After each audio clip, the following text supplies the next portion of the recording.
Hi hello నమస్తే welcome back to వినహాస్ని వాళ్ళు ఎలా ఉన్నారు? అందరూ బాగున్నారు. నేనైతే చాలా బాగున్నానండి. డే 3 ఛాలెంజ్ అండి. అసలు పిల్లలతో ఎలా చేసుకుంటున్నాను అన్నదైతే మీతో షేర్ చేసుకుంటున్నాను. ఇంక ఇది వచ్చి 3వ రోజు అనమాట, గురువారం వ్లాగు.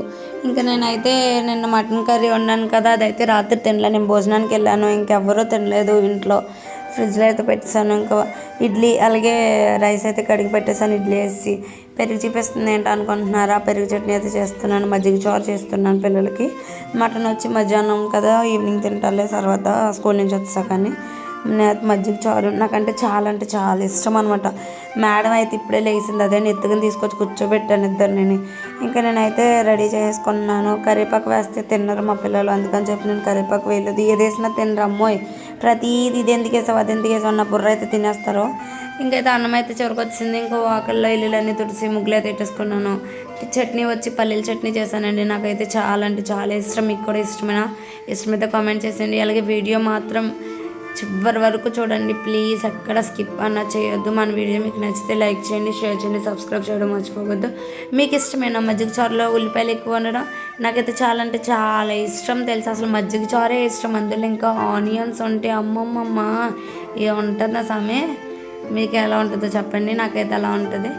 ఇంకా నేనైతే నాకు వీలైనంత మట్టుకి కొంచెమే తీసాను. పిల్లలకి స్కూల్కి వెళ్ళాక నేను టిఫిన్ చేసి అంతవరకు అయితే తీయగలిగానండి. తర్వాత అయితే నేను ఊరైతే వెళ్ళాను, భీమవరం అయితే వెళ్ళాను, అందుకని చెప్పి కుదరలేదండి.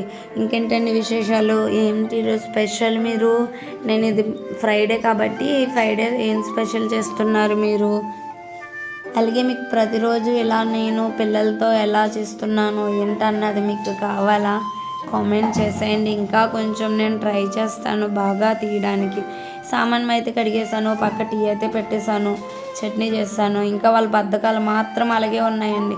లెగిస్తానికి ఒక గంట అయితే మళ్ళీ కుర్చీలో నుంచి లెగడానికి ఒక అరగంట, మళ్ళీ బ్రష్ పట్టుకోవడానికి ఒక అరగంట, అలా టైం మొత్తం ఇక్కడే వేస్ట్.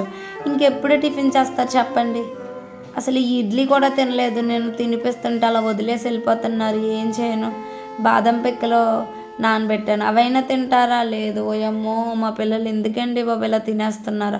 అక్కడికి నేను చాలా టానిక్లు కూడా వాడాను ఆకలి వేయడానికి, అయినా సరే ఇలా తయారయ్యారు. ఇంకా నేను వచ్చి క్యారేజీలు అయితే సదిరేసాను, వాటర్ బాటిల్, స్నాక్స్ వచ్చి బిస్కెట్స్ పెట్టానండి.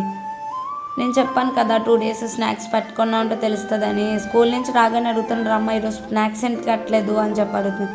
మీరు రైస్ తింటలేదు కదా అని. అయినా అంతే, మళ్ళీ ఈరోజు కూడా అలాగే వదిలేసిందండి బాక్సులు. నేనైతే నైట్ తోమలేదు, ఇంకా పాలు అలాగే వదిలేసి వెళ్ళిపోయారు. ఏం చేస్తాను, వాళ్ళిద్దరూ ఒకటే. ఇడ్లీ తినడానికి చూసారు ఎంత నొప్పులు పడుతుందో. లాస్ట్కి అయితే బస్ టైం అయిపోయిందని చెప్పి వెళ్ళిపోతున్నారండి, బాయ్ చెప్తున్నారు. వాళ్ళ డాడీ అయితే తీసుకెళ్తున్నారు. ఇంకా వాళ్ళు వెళ్ళిపోయారు కదా, నేనైతే టిఫిన్ చేశాక లేట్గా అయితే లేచాను కాబట్టి మార్నింగ్ అయితే ఇల్లు తొడలేదండి. లాన్ బయట ఒకటి తుడిచి ముగ్గారేసాను. ఇంకా పిల్లలు వెళ్ళిపోయాక ఫస్ట్ ఆకలి వేస్తుంది అని చెప్పి ముందు ఇడ్లీ అయితే తినేసి ఇంకా గదిలో అయితే తుడిచేసాను. ఊరు ప్రయాణం ఒకటి ఉన్నది కదా అని చెప్పి ఇన్నిగా వాగ్దేవిని కూడా స్కూల్లో అయితే దింపేసి వచ్చానండి. ఇదండి మన వీడియో మీకు నచ్చితే లైక్ షేర్ సబ్స్క్రైబ్ చేయండి. ఇంకా మరిన్ని మంచి వీడియోస్ కోసం కామెంట్ చేసేయండి చకచకమని. Thank you for watching. Bye bye.